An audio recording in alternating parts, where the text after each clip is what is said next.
Jangan kaget, kalau produk ponsel dan elektronik canggih di genggaman teman-teman ternyata memakai timah asli dari Kepulauan Bangka Belitung. Loh, kok bisa? Indonesia merupakan eksportir timah terbesar kedua di dunia. Industri-industri elektronik di dunia sudah jadi konsumen tetap timah Indonesia. Bahan solder kaya timah dipakai untuk menggabungkan komponen-komponen elektronik dalam PCB. Tanpa timah, sudah dipastikan barang-barang elektronik seperti TV, radio, handphone, dan komputer tidak bisa berfungsi. Nah, kalau berlibur ke Pulau Bangka, belum lengkap rasanya kalau belum mampir Museum Timah. Bangunan yang sekarang jadi Museum Timah Indonesia didirikan semasa zaman kolonial Belanda oleh Bangka Tinwining, yang dahulu merupakan rumah dinas karyawan perusahaan timah tersebut. Masuk halaman museum, teman-teman akan disambut lokomotif klasik berwarna hitam. Loko eks pembangkit listrik buatan Inggris tahun 1908. Di dekat lokomotif ada mangkuk besar warnanya silver. Rupanya ini namanya mangkuk kapal keruk. Gedung ini juga saksi bisu persiapan perundingan Rumroyen. Perundingan antara wakil pemerintah RI, utusan Komisi 3 Negara, dan utusan pemerintah Hindia Belanda. Bung Karno dan Bung Hatta disebut-sebut pernah menginap di sini. Penasaran, bagaimana ya timah hasil kekayaan tanah air ini bisa sampai di genggaman kita? Temukan jawabannya di Museum Timah Pangkal Pinang ini. Yuk, kita jelajah. Untuk tiket masuk ke sini free ya teman-teman. Teman-teman cuma perlu isi buku tamu saja. Museum ini menyimpan 514 koleksi tentang pertambangan timah. Di galeri yang pertama, kita bakal disambut replika prasasti Kota Kapur. Prasasti ini merupakan bukti kedatuan Sriwijaya di Indonesia. Berangkat tahun 608 Saka atau 686 Masehi. Prasasti ditulis menggunakan aksara Palawa dan berbahasa Melayu kuno. Tenang, sudah ada terjemahan bahasa Indonesianya di sini teman-teman. Berkat sejarawan Prancis, George Coydis, kita bisa mengenal kembali Sriwijaya sebagai sebuah kedatuan. Kedatuan yang bertahan hampir 5 abad di Nusantara. Prasasti Kota Kapur yang asli saat ini tersimpan di Museum Nasional Indonesia. Bangunan Museum Timah ini sudah ditetapkan sebagai cagar budaya Kota Pangkal Pinang. Kita lanjut ke galeri berikutnya. Masuk ke galeri ini ada alat-alat penggalian timah masa awal. Ada belancong mata batu, linggis kayu, peralatan penyimpanan air, garu kayu, gerabah dan celadon yang ditemukan di tambang kuno yang kira-kira berasal dari dinasti Sung. Adakah benar timah Bangka sudah digali pada abad ke-1? Tunjuknya Vanka, Vanga, Wangka, Timah. Kuat dugaannya kata Bangka berasal dari bahasa Sanskerta Wanka atau Vanka yang berarti timah. Menurut George Coydis, sejak dini Pulau Bangka sudah dikunjungi pelayar-pelayar dari India. Maka Pulau Bangkala yang disebut Vanka atau Vanga dalam buku Nidesa. Di Kota Kapur pernah ditemukan cebakan timah di mana pasir timah terdapat menyebar di permukaan tanah, sehingga mudah digali dengan peralatan dari kayu. Era di mana logam besi belum dikenal. Lanjut lagi, di sini ada peralatan gali tanah, perlengkapan kuli kulong, Belitung abad ke-19.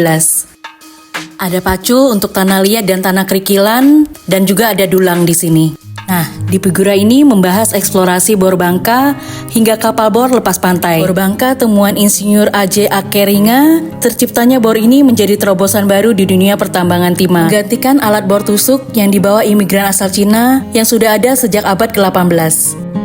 Di figura selanjutnya menggambarkan penambangan di darat dari masa ke masa. Untuk memisahkan timah dari unsur lainnya digunakan namanya monitor atau mesin semprot.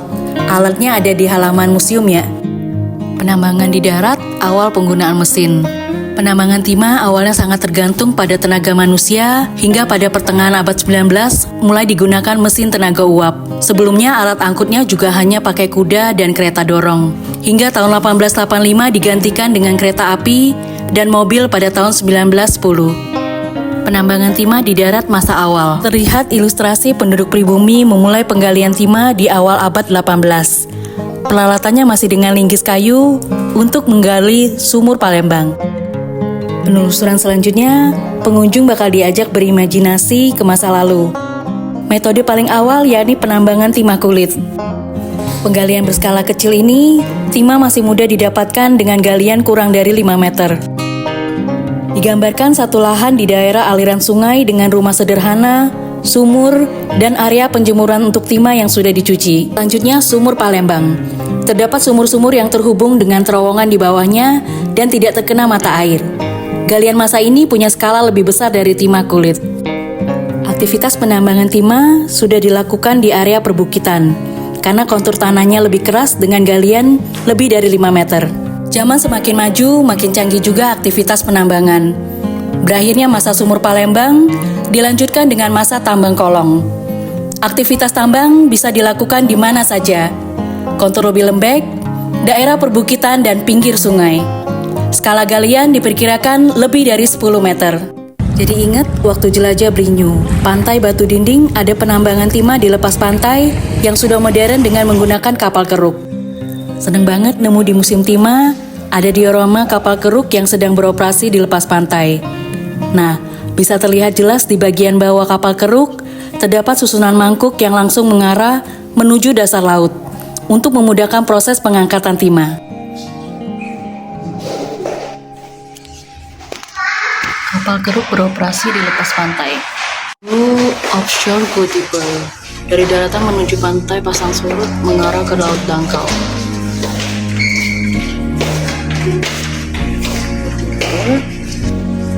Kapal iset perintis dan kapal penunjang operasi.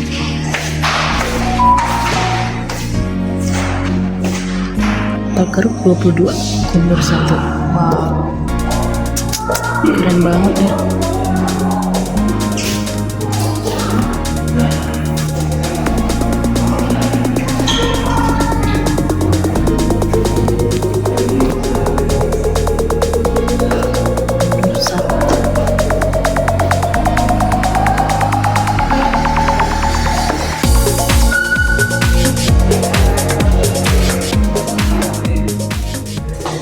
Di sini juga ada kaleidoskop 100 tahun kapal keruk timah di Indonesia.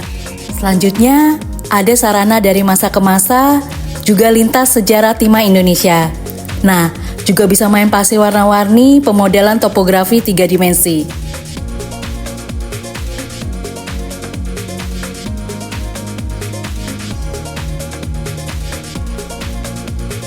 Selain sejarah penambangan timah yang gak kalah menarik, di sini juga ada galeri tentang sejarah lada putih mentok. Berindak topi anyam caping dari daun mengkuang untuk menahan terik sinar matahari. Suyak, keranjang, anyaman yang terbuat dari rotan tempat menaruh butir lada saat dipetik. Karung goni atau lipang, wadah yang bisa digunakan untuk membungkus lada pada saat direndam, sekaligus alas untuk menjemur saham. Nah, ini nih replikanya nih dari lada. Ini mock up.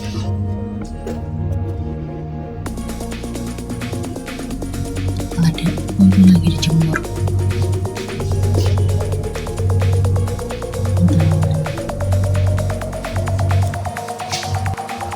Putih pemetikan ini masih seperti ini.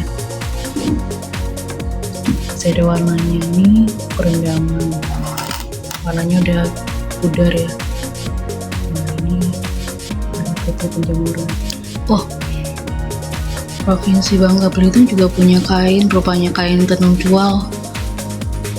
Mulai ditenun di kota Muntok di abad 17 dan terhenti sejak perang Eropa tahun 1914. Bentuknya kayak gini nih. Ada filosofinya bebek, binatangnya penyabar. Kupu, simbol kesempurnaan hidup. Kembang gajah.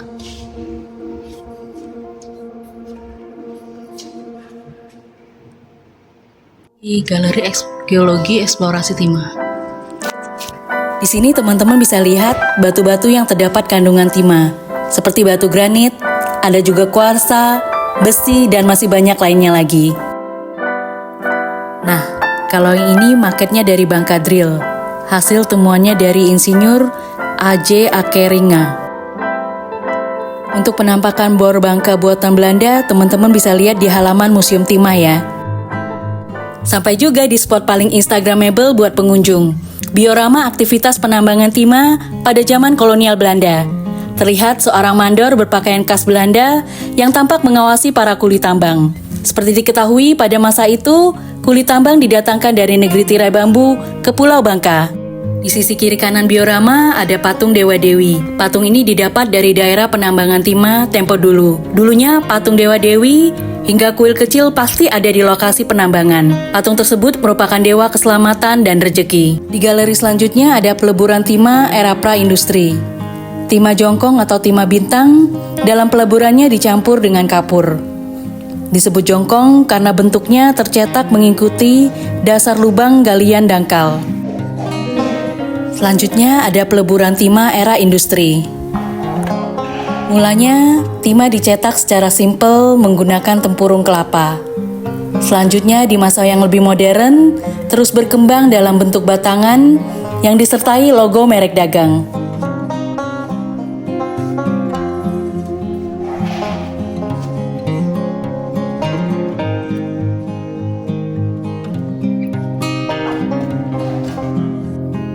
Temukan juga artefak timah di masa lampau. Mulai dari era prasejarah, ditemukan artefak aksesoris hingga timah sebagai alat barter atau alat tukar-menukar. Di masa Kesultanan Palembang ada mata uang picis. Timah dalam peradaban umat manusia. Jadi apa aja sih timah itu? Ini dia yang aku ceritain di awal video, tin solder untuk menyambungkan komponen-komponen dalam industri televisi, radio, handphone, komputer mobil, dan lain-lain. Lalu ada juga pewter, merupakan barang-barang hasil kerajinan untuk hiasan gedung atau rumah, piala, cenderamata, dan lain-lain. Bahannya dibuat dari campuran timah putih 97% dengan tembaga dan antimon. Hampir selesai jelajah Museum Timah. Figura terakhir terkait dengan program reklamasi timah. Reklamasi adalah kegiatan memulihkan lahan bekas tambang timah. Tahun 1960-an, gagasan reklamasi di Belitung dipelopori oleh Insinyur Mea Apitule, Kepala Wilayah Produksi Lenggang. Lahan bekas tambang ditanami jambu mede. Proyek reklamasi ini kemudian dikembangkan pada tahun 1978 dalam skala yang lebih luas.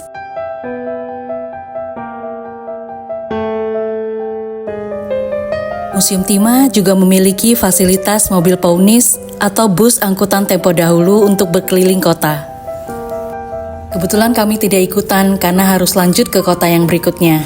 Di Museum Timah, kita seakan diajak naik mesin waktu. Napak tilas perjalanan sejarah pertambangan timah yang membentuk peradaban Bangka dari masa ke masa. Mengutip kata Pak Elvian, sejarawan dan juga budayawan, honoring the past, celebrating the present, and embracing the future. Next, jelajah kemana lagi ya?